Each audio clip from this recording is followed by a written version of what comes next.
All right, when you look at some of the best SaaS businesses that are out there, they all have this one thing in common. They all have a greater than 100% net revenue retention rate. Now, how do you get that? Aside from having a great product, very little churn, the way you get that is you actually configure your pricing model in a very smart way, and you tie it to your product strategy. And when you get a greater than 100% net revenue retention rate, because of your SaaS pricing model, particularly, everything changes. You become one of the best SaaS businesses. Some of the biggest IPOs all had a greater 100% net retention rate. In this video, I'm going to walk you through the 3 things you need to actually implement in your SaaS pricing model so that you stand a chance, you actually increase your likelihood of having a greater 100% net retention rate. Intro.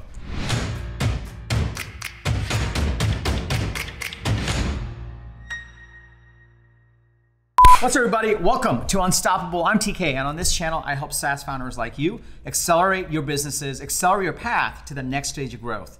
So if you are new to this channel, be sure to hit the subscribe button and that bell icon so that you get notified. I drop an episode like this 3 times a week with the TK energy, so be sure to hit the subscribe button and bell icon. You'll actually get notified, and you'll want to know about all the growth strategies that I share on this channel. If you're already part of this community, if you're part of my SaaS go-to-market coaching program, welcome back. It's really great to see you over here. Okay, so I remember this is when we were gearing up to raise our Series A. We were talking to this one investor, and they were doing some initial due diligence. We didn't get to term sheet yet. They're doing some due diligence, and man, they were just piling on the data requests. Like, we want to see this, and we want to see this. And you know, I was a young first-time founder, so back then I didn't know, like, hey, listen, we're happy to share that, but we can do that after term sheet. We're okay with that. We're okay with deferring that. We feel good about that data, but I don't think we need to share that now. But we didn't know that back then. And so one of the requests that came through was they wanted to see every single customer we have. And from the beginning of time, they want to see how many seats were added month after month after month.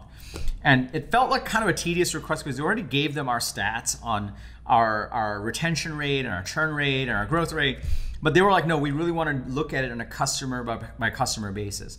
And obviously it was anonymized. And like, I remember I was working with someone to pull all the data, and I'm looking at it, I'm like, I don't get it. Why do they want to see this? And he was like, watch this. And he kind of dragged through all the data and just created a chart of the entire spreadsheet. And when we looked at that chart of the entire spreadsheet, each line was a customer. And for us, our data showed that the line would kind of go like this and then spike up. And it would just keep going up. And the line would kind of go like this and then spike up. What that meant was every single month after the initial stabilization period, our customers kept adding more seats. They kept spending more money with us. And what that meant was that we actually had a greater than 100% net retention rate. And sometimes people call that a dollar retention rate. And that's what the investor was really trying to understand. They were trying to understand, they didn't, like, just getting the customers wasn't good enough. Just having the growth wasn't good enough. They wanted to see if at the core of the business, each customer would spend more with us over month over month over month. And that's what they wanted to distill in. And so obviously I learned that the hard way on, like, oh, cool, this is a really important thing. And over time, when you start looking at some of the most successful SaaS businesses, some of the greatest IPOs, this chart here, for example, shows some of the best and biggest SaaS IPOs. All of them had a greater than 100% net retention rate. And by the way, it's not like 101% or 110%. These guys actually have 140%, 130%, which is incredible. So the question becomes, what do you need to do to get a greater than 100% net retention rate? Now, part of it is you need to manage for churn. Part of it is that you need to have a solid product. But the other part of it is you got to just think about, what is your pricing model? Your pricing, or your SaaS pricing model, will dictate whether you have a net retention rate or not. So I'm going to dig into the 3 things that you can incorporate into your SaaS pricing model so you can actually increase your chances of a net retention rate one by one. So if you're excited to go through these 3, go ahead and smash that like button and let's dig right into it. The first thing is the obvious one. This is what we had, and we locked out. Honestly, like, sometimes you just lock out in the market. We were selling to high growth SaaS technology companies, not just SaaS, but just technology companies, high growth companies. And we were selling to their sales teams. And because they were high growth, they just kept adding more salespeople. And the more they used our product, the more they were successful, the more salespeople they added. The more regions they expanded into, the more salespeople they added. So the first thing you want to just bake in, and most SaaS businesses do this, is a per user thing, a per user price. So if you have a per user price, We were lucky enough to be in a market and selling to a segment of the market that was fast growing. So they just kept adding more seats and we kept adding more money. What that meant was in that chart that that investor was looking at, they would hit certain inflection points and they would keep adding more seats. There were more regions to go out, and so they just kept expanding that way. So that was the easy one. Now, that was ToutApp. Now take Marketo, for example. Marketo sold into marketing. And marketing departments don't get that big. I mean, they'll get big, but not that big. They're not gonna add people constantly. Eventually it caps out. So Marketo was really smart. They didn't do it on a per user basis. They did it on a per usage basis. So that's the second way you can craft your pricing model. If you start to think that the customers you're selling into aren't gonna keep adding more seats, there's no like flexibility there, then you may want to think about a different pricing model. It may not be a per user pricing model. It could be a usage model. So in Marketo's case, what they did was they did it on a per record basis. A per record basis meant like Marketo helped you generate more leads, and the more leads you generated, the more money you'd have to pay Marketo. And everyone was fine because they're obviously being successful with the platform. More leads means more success usually. And so they charge more of a usage level. When you think about companies like SendGrid, when you think about companies like Twilio, these companies, and obviously they merged, these companies are on a usage basis, and that's why they're so huge. Like Twilio just did a $3.2 billion acquisition of Segment. They were like a $42 billion market cap. How did they get so big? Because all their customers are just spending more over time with them. The more they integrate into all their different systems, the more communications they do, the more messages they send, they make more money. Boom, easy. And so they have positive net retention rate. So the second thing you can do is on a per usage basis. Now there's a third way, but before I go into, let me just pause here for a second.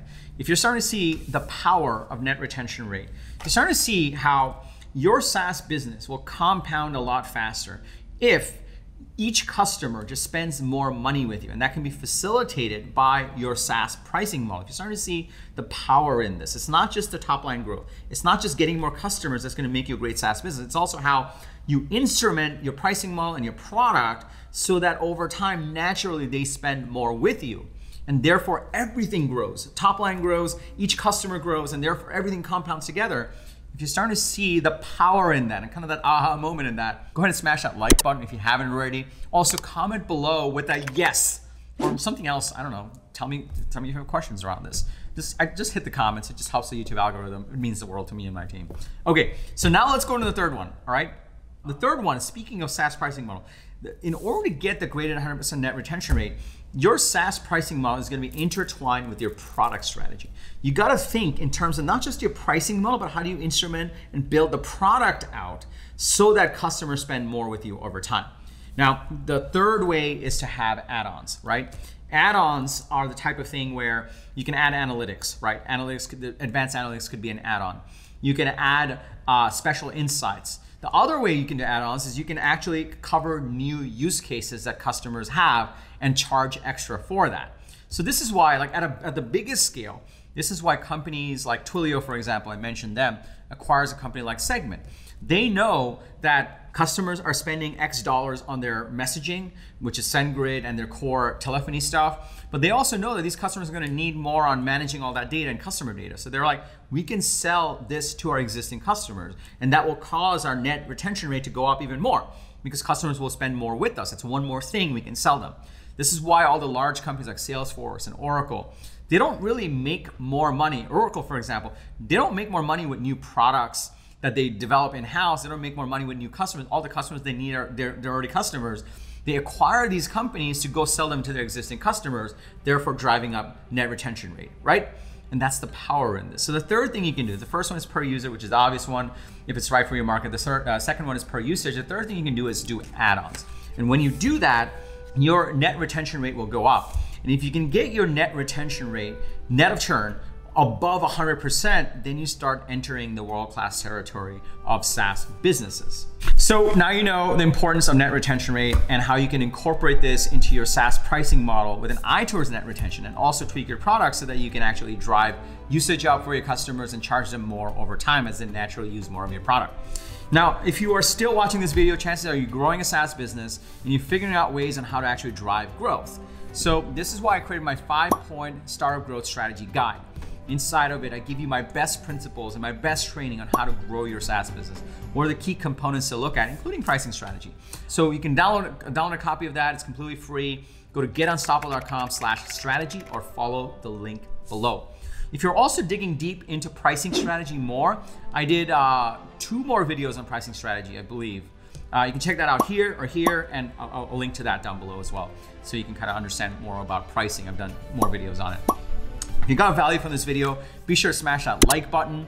Also, if you haven't subscribed already, be sure to hit the subscribe button and that bell icon for more videos like this with actionable growth strategies for your SaaS business.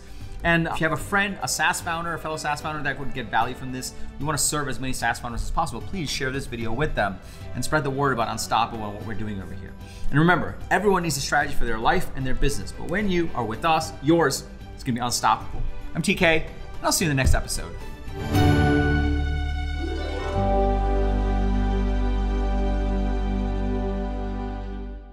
I want to thank you for joining, and remember, everyone has a